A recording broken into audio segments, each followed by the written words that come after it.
Oh wow, nice. Oh oui, le saxophone. Le saxophone. Le monsieur qui est à ma droite, là, il a déjà gagné le main event des WSOP genre dans les années 70 ou 80. Bon, a priori, il sait que je suis commit, donc s'il prend du temps, je devrais être pas mal.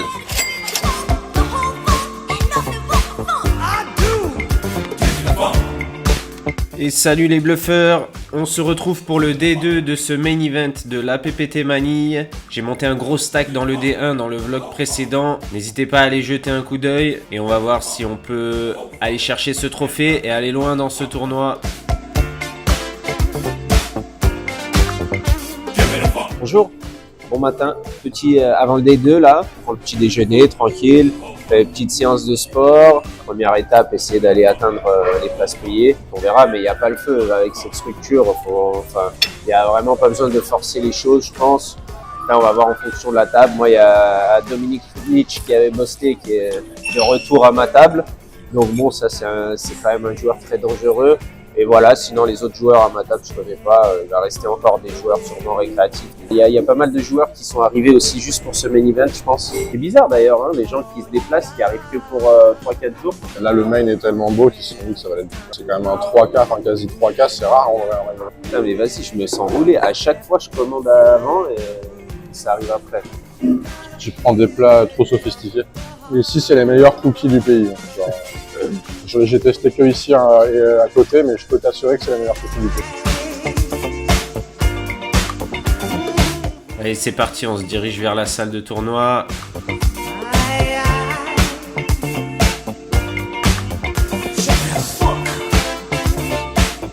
Toujours sympa le début des D2, ouvrir les jetons, un peu l'adrénaline qui arrive là. Il va rester une grosse centaine de joueurs là, pas mal de têtes connues, quelques Australiens, des Vietnamiens. Dominique Nietzsche bien sûr. Et d'ailleurs, ça va être contre lui que je vais jouer ce premier coup. Alors il limp UTG, moi j'ai As-Dame suité. Je vais le relancer à environ 4x. Ce qu'il faut savoir, c'est que lui, c'est un excellent joueur, un des meilleurs joueurs du monde, et il a une stratégie très particulière, c'est qu'il limp et il incorpore des limps et des raises à 3.5x. Donc bon, toujours difficile de jouer parce que lui, il maîtrise parfaitement ses lines, et donc nous un peu moins parce qu'on a moins l'habitude. Mais là, bon, j'ai trouvé un super flop à 8-6, je vais c-bet un quart. Je pense qu'il va continuer avec beaucoup de sa range. Et là, il lui reste moins qu'un pot size bet. Donc, je vais décider de la jouer de manière un peu sournoise là et peut-être check, le laisser bluffer un draw qu'il aurait touché. Bon, il check back. De toute façon, il a moins qu'un pot size bet, donc s'il a lui-même un as, il va payer river, je pense. Je le vois pas trop folder. Un peu trop riche pour folder. Bon, donc je fais tapis river pour me polariser et il snap fold. Qu'est-ce qu'il pouvait avoir? C'est difficile à dire. J'ai joué quelques mains contre lui, contre ce tournoi. Je l'ai joué un peu online aussi. Mais j'ai pas encore réussi à définir totalement sa stratégie. Mais bon, c'est une bonne nouvelle parce qu'il va buster assez rapidement. Donc un joueur dangereux qui est plus dans le tournoi, c'est toujours ça. Ah, et Jérémy qui va buster aussi là sur un flip classique. 2 dames contre As-Roi et là ça turn.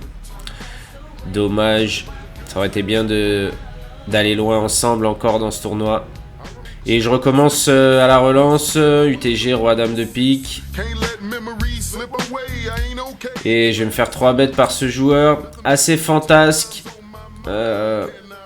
Il a des mains un peu aléatoires. Il en met un peu partout. Donc bon, de toute façon là j'ai roi dame suité. C'est assez fort. Contre un joueur super tight dans ses positions, on pourrait peut-être folder, mais pas contre lui. Bon là par contre... j'ai trouvé un flop pas terrible du tout. J'ai même pas la backdoor flush. Il s'est bet assez cher en plus. Et il montre un as. Il avait les papiers cette fois-ci. Le monsieur. Premier break du D2. Mon stack n'a pas vraiment bougé. J'ai à peu près la même chose qu'en portant. Rien de spécial. Gagné 2-3 petits coups, perdu 2-3 petits coups. RAS pour l'instant.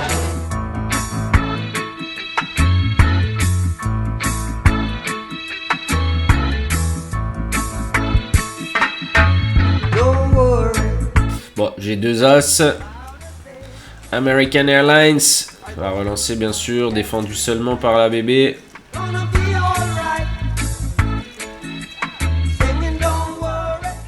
Pas le meilleur flop là, puisque j'ai pas de cœur et à 3 cœurs j'ai 2 As noirs.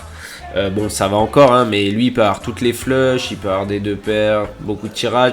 J'ai décidé de check back pour contrôler un peu la taille du pot, me laisser une porte de sortie si un cœur tombe à la turn. Et là, sur ce 4 de trèfle qui est quand même une carte assez safe, je vais pouvoir envoyer une mise assez conséquente, environ 2 tiers du pot. Là, il me colle. Bon, la doublette du 8 à la river, c'est excellent. Parce que bon, ça nous fait passer éventuellement devant certaines mains comme Roi 10, Roi 4 suité. Donc je pense que j'ai une mise en value là assez claire, assez chère, mais en même temps je veux le laisser dans le tournoi, c'est-à-dire je mise pas all-in, je le laisse, je lui laisse la possibilité de payer et d'être encore dans le tournoi s'il se trompe. Et ça va gagner. Il a un super départ là pour la journée encore. J'ai tout touché au D1 et ça continue au D2.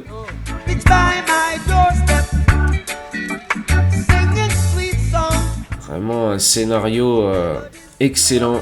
Tout se passe bien pour l'instant, pourvu que ça dure. Je vais m'approcher des 300 000 de stack là.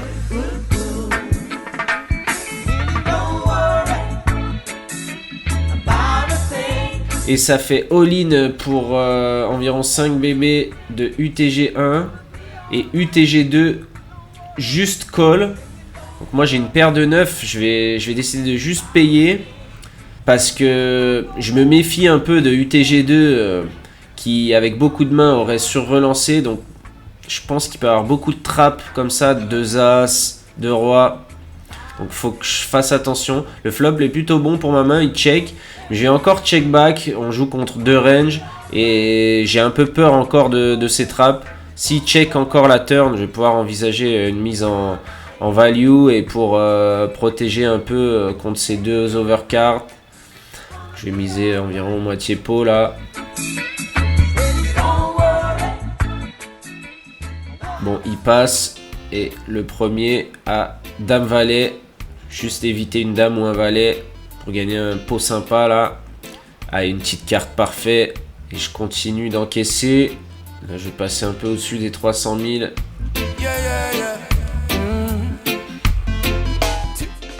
Mon voisin qui se régale. 11 600 000 pesos, ce qui fait 200 000 dollars américains à peu près. Une bonne somme, plus le trophée, on prend. Joey Weissman, ce joueur qui arrive à la table, très très fort, 7 millions de gains, on le voit là sur Random Mob, donc il va falloir faire attention. Et là ça fait raise et 3 bêtes du cutoff, et là moi j'ai As-Roi dépareillé, donc je pense que le play ici c'est de 4 bêtes, je peux pas trop flat, hors de position, je peux pas trop fold. En vrai avec tout l'argent mort qu'il y a, même si les 2 folds c'est un bon résultat. Si celui qui a 3 bêtes fait tapis, bah, je vais payer bien sûr, je bloque 2 As, 2 Rois. Il peut peut-être penser que je suis light et faire tapis avec As-Dame. Sinon il peut avoir aussi 2 valets de Dame contre lesquels je suis bien. Bon a priori il sait que je suis commit, donc s'il prend du temps je devrais être pas mal. Bon je paye. Qu'est-ce qu'il a? Oh non, il a 2 As. Ah, là c'est vraiment une rencontre... Ah là là, une rencontre... à notre désavantage, un setup pas de miracle en plus. Bon donc là, bon ça va, j'avais monté un gros stack donc je suis encore dans le tournoi, mais ça va m'amputer d'une bonne partie de mon tapis. Et là j'avais une centaine de blindes là, et puis bah, ça va plus être la même limonade. Après je pourrais un peu moins mettre la pression sur les adversaires, il va falloir faire plus attention, mais bon. Bon, premier un petit peu coup d'arrêt de ce tournoi, ça a été fluide jusqu'à présent. Mais bon, il me reste encore aux alentours de 200 000, donc ça va. Ça me fait encore 50 big blind. Pas de panique, on est encore dans ce tournoi. Il y a une table quand même assez correcte pour un D2 main event. par Joey, l'autre joueur à sa droite qui est asiatique aussi, mais qui est australien et qui est un joueur régulier bon. Sinon les autres, ça va. Là je vais décider de juste payer As-10 au bouton. J'aurais pu 3 bêtes aussi, mais là mon stack est un peu fondu, donc j'ai pas envie, je peux pas assumer de 3 bêtes et de payer un tapis. J'ai décidé de flat. Et sur ce flop, j'ai vraiment rien touché. J'ai décidé de check back et un peu free roll mon équité. Et maintenant, j'ai touché une paire avec deuxième kicker. Le pot fait 30 000 et la big blind mise un quart du pot et payé par l'initial raiser. Peut-être que la big blind peut avoir un valet encore dans ce spot, même si je pense qu'il aurait misé plus cher. En tout cas, je crois que j'ai pas assez de value pour relancer, donc je préfère call. Et là, est-ce que je tourne en bluff sur cette river? Non, je pense pas, c'est pas dit. Ils peuvent avoir quelques rois, dames qui traînent, des valets qui traînent. J'ai la meilleure main une bonne partie du temps. Et là, oui, effectivement, la big blind avait dame 10. Et celui qui a raise, il avait 6 et 4. Donc, je reprends un peu d'air pur là. Bon, deuxième pause de la journée. J'ai perdu un peu des plumes là. J'ai perdu un coup inévitable. As-Roi contre 2 As pré-flop. Rien à faire. Bon, voilà, on est encore là. 150 000. C'est largement good. Faire un petit tour au Player Lounge. Ouais, du premier coup, le golf, bien sûr. Oui. Fléchette aussi, c'est sympa. Ceux qui avaient suivi, vous avez vu que c'est un peu le passage obligé là. Ils nous mettent à disposition un buffet pour les pauses, donc c'est vraiment top sur place.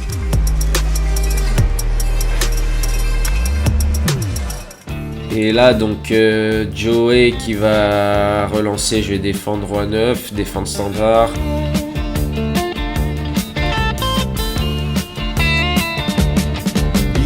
Et sur As-6-2,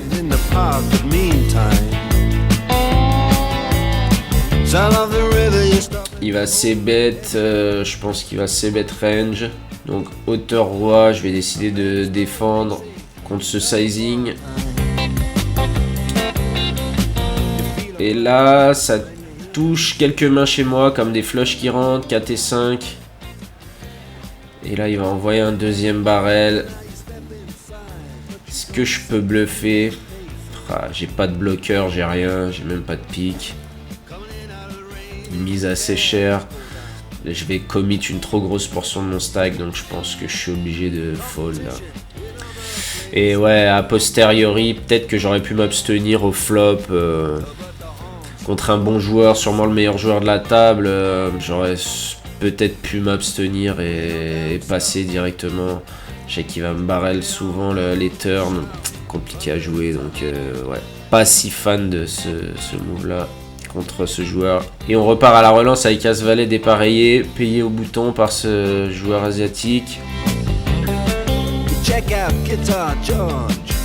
Sur un flop roi 10-3, j'ai gutshot et la backdoor flush. Je sais que normalement je serais censé checker à haute fréquence, mais cette main là contre lui j'ai bien envie de miser parce que j'ai pas envie de check call. Je sais que lui il peut avoir des suited connectors, je l'ai vu flat un peu loose et des petites paires que je peux attaquer direct. Donc j'ai pas trop envie de lui laisser l'opportunité de bluffer. Et puis au pire j'ai encore un peu d'équité. Et donc je fais une petite mise là et il passe directement, donc bon c'est très bien. Je viens de me rendre compte que le monsieur qui est à ma droite là, il a déjà gagné le main event des WSOP genre dans les années 70 ou 80. Quand tu vas à Las Vegas, il y a sa photo dans la salle. Ah oui.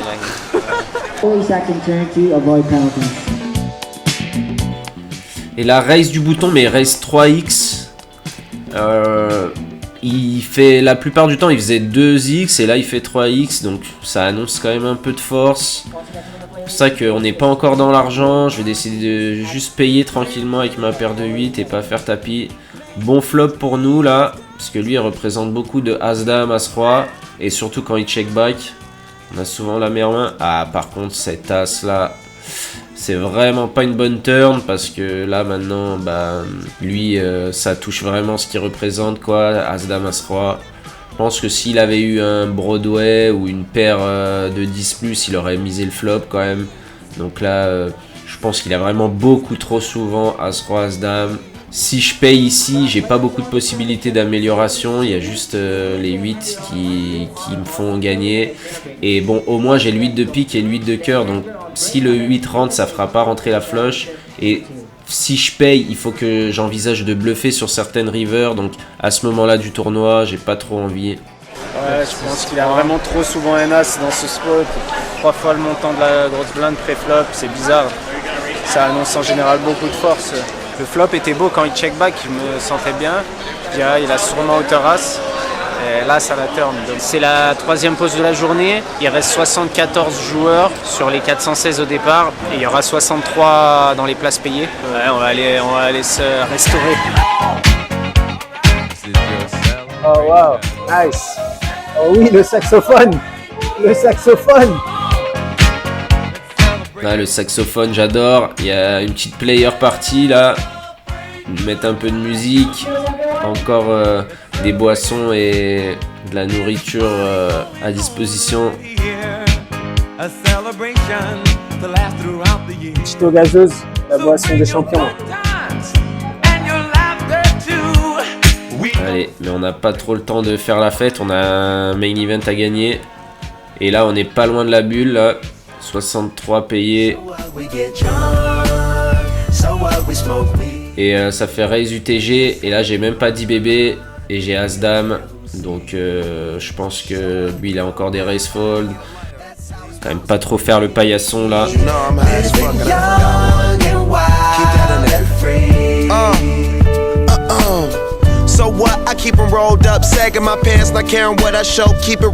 Falloir serrer les fesses à la bulle et attendre que ça éclate. On y est presque là. Et je suis un peu card dead en plus. J'ai vraiment pas de carte. Je peux pas faire grand chose.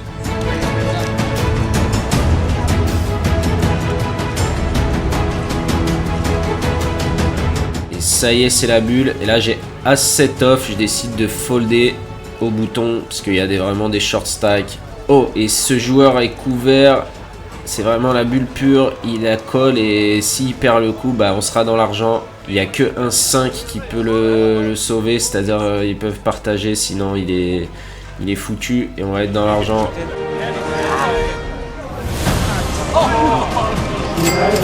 Donc ça y est, on peut ressourire, on peut se détendre. On est dans l'argent. J'ai fait un gros fold juste à la bulle. J'ai foldé un as au bouton. As-7 off. Oh, on the hand when you have king queen. If I go all in, you call. Bon, il m'a dit qu'il aurait payé si j'avais fait tapis, donc j'aurais busté à la bulle. Ça aurait fait mal. 60 joueurs restants, j'ai 144 000. Les blinds, c'est 4 000, 8 000. Mais bon, ça fait quand même encore 15 000 blinds.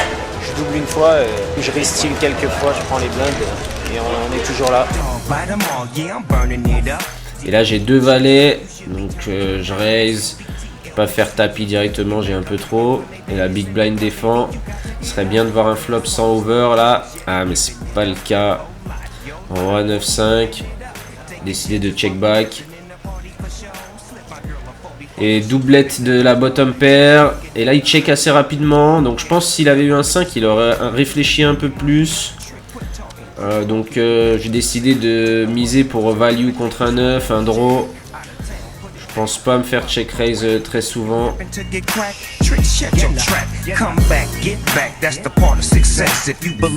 Ah, mais pourtant, c'est ce qu'il va faire. Il va me raise.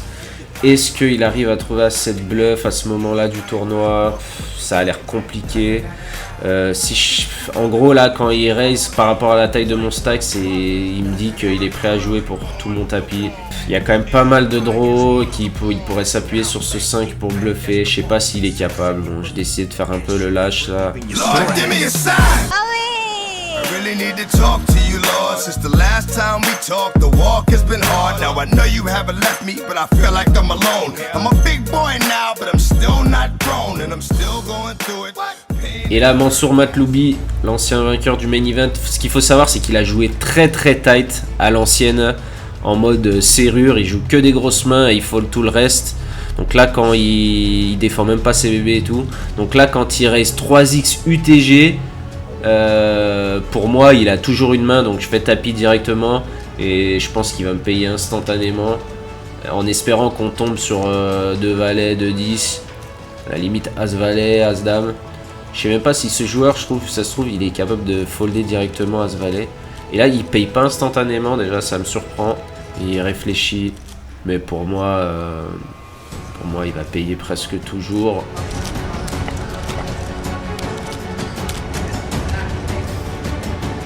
Ah bah non, il fold.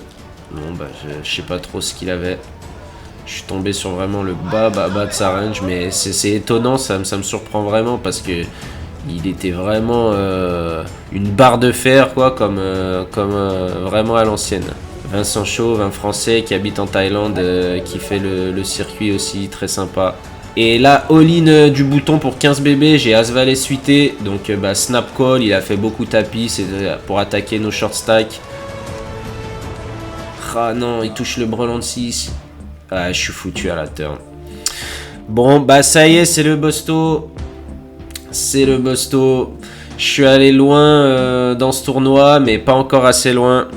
C'est vraiment tout s'est passé comme sur des roulettes jusqu'au As-Roi contre 2 As là qui m'a mis un peu dedans. C'est le Bust, perd le flip. Ouais, après, le monsieur qui a gagné le main event, là, quand il a relancé 3x, j'avais 2 dames, je me disais il va toujours payer. Je vois pas trop avec quoi il a relancé, dommage. Ça reste une performance de plus, une ligne de plus. Et chercher le payout là. Et puis, de toute façon, il va rester encore quelques tournois et d'autres vlogs qui arrivent, notamment le tournoi Red Dragon, un tournoi à environ 1000$ qui va être très intéressant. Je vous conseille de le suivre. Et vous allez voir, vous n'allez pas être déçus. Et donc... c'est le temps d'aller se reposer et de se préparer pour les derniers tournois du séjour. On n'a pas dit notre dernier mot. Allez, je vous dis à très bientôt. Et n'hésitez pas à vous abonner. Un petit like, un petit commentaire, ça fait toujours plaisir. Steve couldn't wipe off that grin. No way.